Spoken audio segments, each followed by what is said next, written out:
Good afternoon students. आज हम पढ़ेंगे चॉपर्स के बारे में। तो बच्चों, कल हमने पढ़ा था PWM इन्वर्टर के बारे में, पल्स विड्थ मॉड्यूलेशन पढ़ा था और उसका कंट्रोल सर्किट, उसका इलेक्ट्रॉनिक सर्किट, वेव फॉर्म, कैसे पल्स की विड्थ वेरी होगी, अपन ने देखा था कल। आज हम देखेंगे चॉपर्स। चॉपर्स बेसिकली क्यों यूज़ करते हैं बच्चों, एप्लीकेशन पहले इसका पता होना चाहिए। तो चॉपर आपने ट्रांसफार्मर के बारे में पहले तो सुना होगा। ट्रांसफार्मर क्या करता है? ट्रांसफार्मर एसी वोल्टेज को या तो स्टेप अप कर देता है या तो स्टेप डाउन कर देता है। Step up step down V1/V2 is equal to N1/N2। जितने नंबर ऑफ टर्न्स आप बढ़ाएंगे घटाएंगे उसके हिसाब से आपका ट्रांसफार्मर वोल्टेज को रेज कर देगा। जितना वोल्टेज रेज होगा उतनी करंट कम हो जाएगी। ठीक है बच्चों, तो ये था ट्रांसफार्मर। एसी वोल्टेज को स्टेप अप या स्टेप डाउन करने के लिए हम ट्रांसफार्मर का इस्तेमाल करते हैं।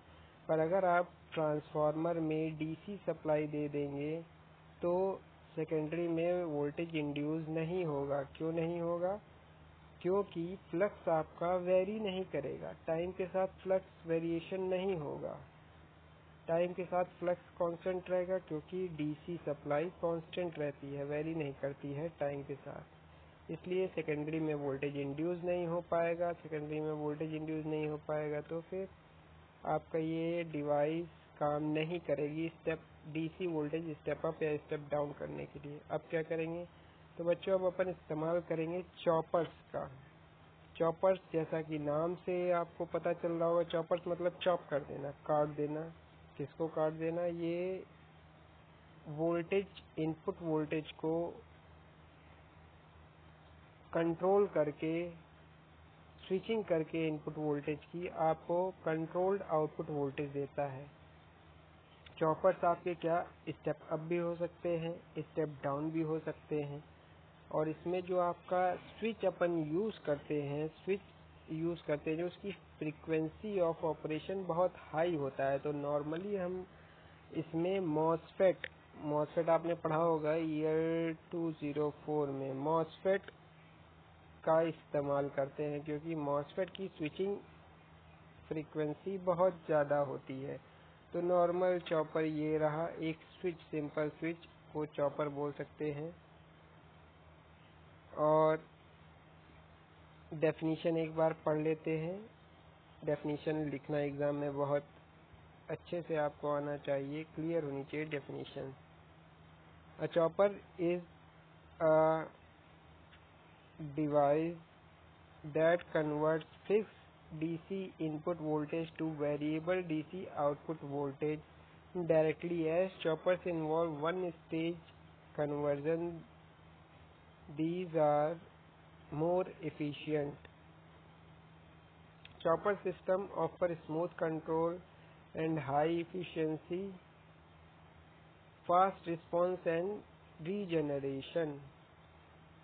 रीजनरेशन क्या कह रहे हैं बच्चों? इसमें आपका अगर इंडक्टर या आपने कोई इंडक्टिव कैपेसिटिव लोड लगा रखा है या आपने यहाँ पे कोई डीसी मोटर वगैरह लगा रखी है लोड पे, तो ये रीजनरेट कर सकती है। ये चॉपर से एनर्जी वापस जा सकती है डायोड की मदद से या और किसी से। ये एनर्जी को वापस फेड भी कर सकते हैं सोर्स में। ठीक है बच्चों, regeneration. The power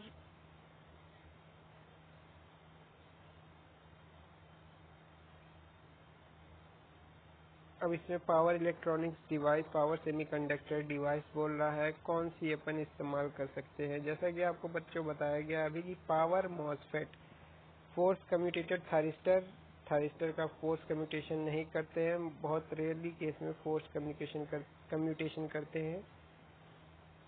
power BJT में आपकी करंट कंट्रोल डिवाइस है। आईजीबीटी का भी नहीं, पावर मॉसफेट का इस्तेमाल करते हैं हम। इसमें आपका बनाने में चॉपर के लिए जो स्विच होगा वो पावर मॉसफेट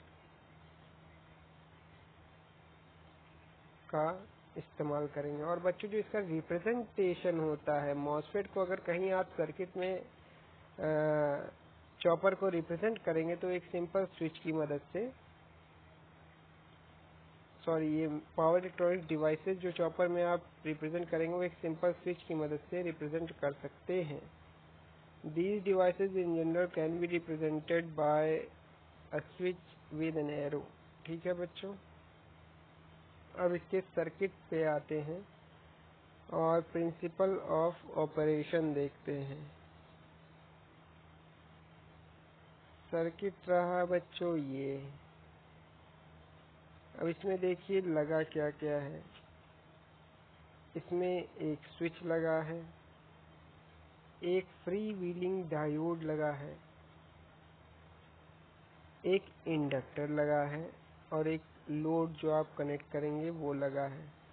देखिए होता क्या है, इसका स्टेप बाय स्टेप आपको देखना पड़ेगा। अगर आप कंटिन्यूअस एक बार में देखते हैं तो फिर आपको नहीं समझ में आएगा, और साथ ही साथ वेवफॉर्म होना बहुत ज़रूरी है सर्किट के साथ में। तो बच्चों सर्किट एक बार फिर से बना लेंगे उधर पे। ये आपका है पहले तो step down chopper. Step down chopper कल हम देखेंगे। स्टेप डाउन चॉपर आज हम देख रहे हैं और कल देखेंगे स्टेप अप चॉपर। तो स्टेप डाउन चॉपर में क्या आएगा, एक स्विच, एक इंडक्टर, एक free wheeling diode. Simplest form है ये चॉपर की बच्चों। इधर वे फॉर्म है, अपन सर्किट इधर बना लेते हैं। एक इंडक्टर, एक फ्री व्हीलिंग डायोड, एक स्विच,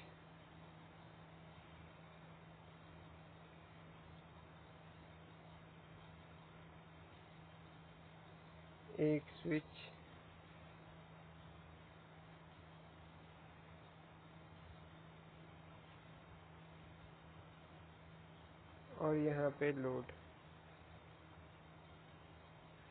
ठीक है बच्चों, होता क्या है, आपने डीसी वोल्टेज अप्लाई किया। जब स्विच क्लोज है तब क्या होगा, स्विच क्लोज है तो ये प्लस हो गया पॉइंट, ये निगेटिव, तो ये रिवर्स बायस में हो गई। आपकी डायोड ऑफ रहेगी तो क्या होगा, ये इंडक्टर एनर्जी को अब्सॉर्ब करेगा, वोल्टेज प्लस माइनस रहेगा। करंट की डायरेक्शन ये रहेगी। ठीक है बच्चों, ये VL के क्रॉस है और बाकी यहाँ प्लस माइनस VO आ गया, प्लस माइनस VO आ जाएगा। अब क्या होगा, जब ऑन कंडीशन रहेगी, डायोड ऑफ हो गई, आपकी कट गई है, डायोड ऑफ हो गई तो फिर इसको हटा देंगे यहाँ से।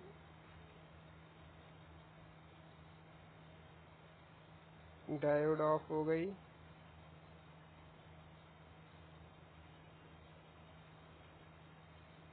अब यहाँ पे इंडक्टर चार्ज होगा, VL इसके क्रॉस ड्रॉप हो गया, V0 इसके क्रॉस आ गया, V0 को अपन ने लिख दिया V0।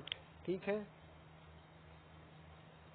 अब क्या होगा, अब जैसे ही आप स्विच को ऑफ करेंगे तो करंट सडनली जीरो नहीं होगी, क्योंकि बच्चों यहाँ इंडक्टर लगा रखा है। और इंडक्टर की प्रॉपर्टी क्या होती है, इंडक्टर की प्रॉपर्टी होती है कि वो अपने थ्रू करंट को कभी जीरो डायरेक्टली शार्पली नहीं होने देगा। ये धीरे धीरे करंट को डिके होने देगा, धीरे धीरे करंट को फ्लो होने देगा। तो क्या करेगा, ये पोलैरिटी बदल लेगा। जैसे ही वोल्टेज आपका डिके होता है, करंट आपकी जीरो, स्विच ऑफ का ऑफ होता है, वैसे ही क्या होगा, इंडक्टर पोलैरिटी बदल लेगा और डिस्चार्ज होने लगेगा। अब आया है आपका डायोड। जैसे ही इंडक्टर पोलैरिटी बदलेगा वैसे ही ये डायोड आपका फॉरवर्ड बायस हो जाएगा। तो बच्चों एक बार पोलैरिटी पलट के देख लेते हैं। पोलैरिटी पलट ली है। अब जैसे ही ये डायोड फॉरवर्ड बायस हुआ करंट फ्लो होने लगेगी VL के कारण करंट फ्लो होने लगेगी और धीरे धीरे डिके होगी करंट। ये बच्चों यहाँ पे करंट का डिके होना बता रहा है। इससे पहले जब चार्ज हुई थी, जब स्विच ऑन था, तब ये था इसका, और आउटपुट में VO मिल रहा है। ठीक है बच्चों, अब फिर से जैसे जैसे धीरे धीरे कम हुई, अब क्या होगा, अब स्विच फिर से ओपन करेंगे फिर से क्लोज करेंगे। फिर से जैसे ही क्लोज करेंगे, इस सोर्स के कारण फिर से डायोड ऑफ हो गई। फिर से VT ऑफ वोल्टेज VO आ जाएगा आपका RL के अक्रॉस VO आ जाएगा और करंट फिर से एक बार बढ़ने लगेगी और ये इंडक्टर जो है चार्ज होने लगेगा। ठीक है बच्चों, तो अब एक बार वेवफॉर्म को फिर से देख लेते हैं। तो वेवफॉर्म अच्छे से देखते हैं। ये देखिए बच्चों, ऑन कंडीशन पे Vs सप्लाई वोल्टेज, क्योंकि ऑन कंडीशन में inductor will be act as an short circuit starting में। फिर T ऑफ है।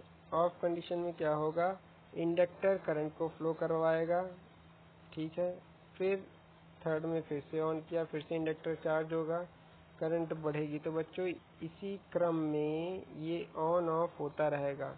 तो आप कैसे वोल्टेज को कंट्रोल कर सकते हैं, ये कैसे पता चलेगा, आप पहले आउटपुट वोल्टेज निकालिए। एवरेज आउटपुट वोल्टेज क्या होगा, average output voltage VO equal to T on, क्योंकि ऑन के समय में एवरेज निकालने के लिए जितनी देर के लिए ऑन है, divide by T on plus T of total time into VS जो आपका सप्लाई वोल्टेज है।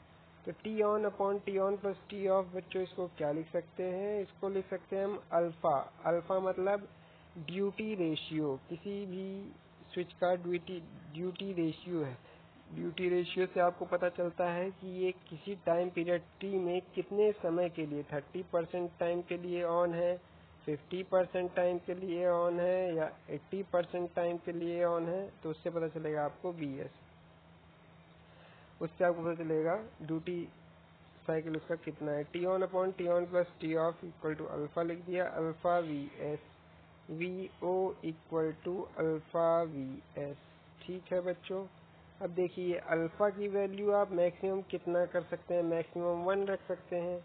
अल्फा की वैल्यू मैक्सिमम 1 रख सकते हैं, तो फिर VO की वैल्यू मैक्सिमम कितनी हो सकती है, VS। अगर अल्फा की वैल्यू आप लेस देन 1 रखेंगे तो VO की वैल्यू क्या होगी, VS से कम होती जाएगी। मतलब आपको किसी कंडीशन में आउटपुट वोल्टेज VS से ज्यादा नहीं मिल सकता। इसी कारण बच्चों इस चॉपर को बक चॉपर या फिर स्टेप डाउन चॉपर कहते हैं, स्टेप डाउन चॉपर।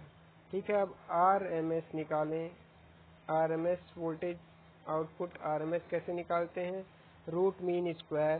पहले मीन ले लेंगे, अंडर रूट लेंगे, मीन ले लेंगे। मीन क्या होगा, T on divide by capital T, mean square कर देंगे VS स्क्वायर।